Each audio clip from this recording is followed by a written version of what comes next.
نبی اکرم صلی اللہ علیہ وسلم کے اعمال میں رمضان المبارک میں 3 باتوں کا اضافہ ہوتا۔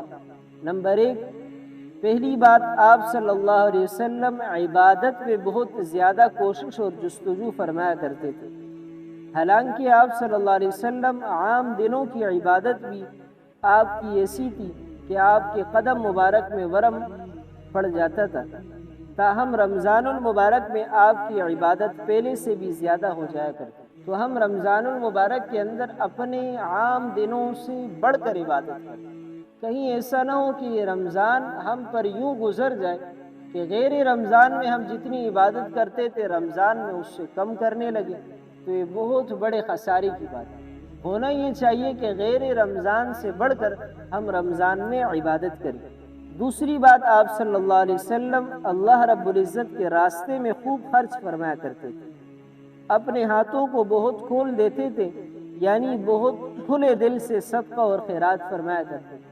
نبی اکرم صلی اللہ علیہ وسلم غیر رمضان میں بھی خوب صدقہ اور خیرات کیا کرتے تھے، لیکن رمضان میں آپ خصوصی طور پر صدقات دیا کرتے تھے۔ تو ہم غیر رمضان کے اندر جتنے خیرات اور صدقات کرتے ہیں رمضان میں ہم اس سے بڑھ کر کرتے ہیں۔ دیکھیے، زکوٰۃ کا ادا کر دینا، صدقہ فطر کا ادا کر دینا یہ کمال نہیں، یہ تو ہم پر فرض اور واجب کے درجے میں ہے۔ یہ اگر کوئی ادا نہ کرے تو اس کو تو سزا ملے گی، وہ تو گناہگار ہے۔ اس سے ہٹ کر نفلی صدقات ہم اس رمضان میں ادا کرنے والے ہیں۔ امام ذہبی رحمۃ اللہ تعالی علیہ نے تذکرۃ الحفاظ میں ام المؤمنین حضرت عائشہ صدیقہ رضی اللہ تعالی عنہ کا واقعہ لکھا۔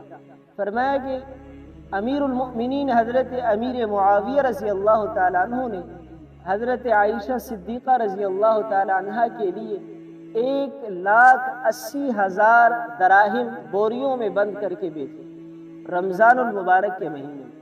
1,80,000 دراہم موجودہ دور کے حساب سے تقریباً 1 کروڑ روپے بنتے۔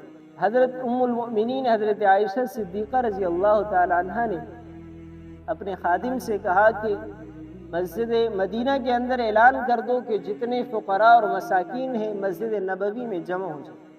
جب سب جمع ہوئے تو آپ نے خادم سے فرمایا کہ آپ یہ تقسیم کرتے رہیں۔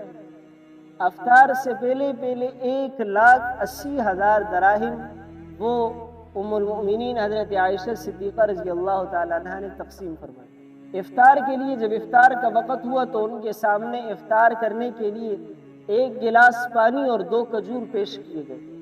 تو انہوں نے فرمایا کہ گھر میں افطار کرنے کے لیے اور کچھ نہیں ہے۔ فرمایا کہ جتنا تھا وہ سب آپ نے اللہ کی راہ میں خرچ کر دیا۔ تو ام المؤمنین کو جس دن 1,80,000 دراہم ہدیے میں ملے، جس کی قیمت 1 کروڑ سے زیادہ بنتی ہے، اس دن انہوں نے افطار کی ہے تو 2 کھجور کے دانوں اور 1 گلاس پانی سے کی۔ اسی لیے قرآن کریم میں ان لوگوں کے بارے میں اللہ فرماتے ہیں رضی اللہ عنہم ورضوا عنہ، کہ اللہ بھی ان سے راضی ہوا اور وہ اللہ سے راضی۔ تو رمضان المبارک کے اندر ان کے ہاں یہ سخاوت ہوا کرتی۔ آج 17 رمضان المبارک ہے، یہ وہ دن ہے کہ جس دن حضرت عائشہ صدیقہ رضی اللہ تعالی عنہ دنیا سے رخصت ہوئی، آج ان کا یوم وفات۔ تیسری بات، آپ صلی اللہ علیہ وسلم مناجات میں بہت زیادہ گریہ وزاری فرمایا کرتے تھے۔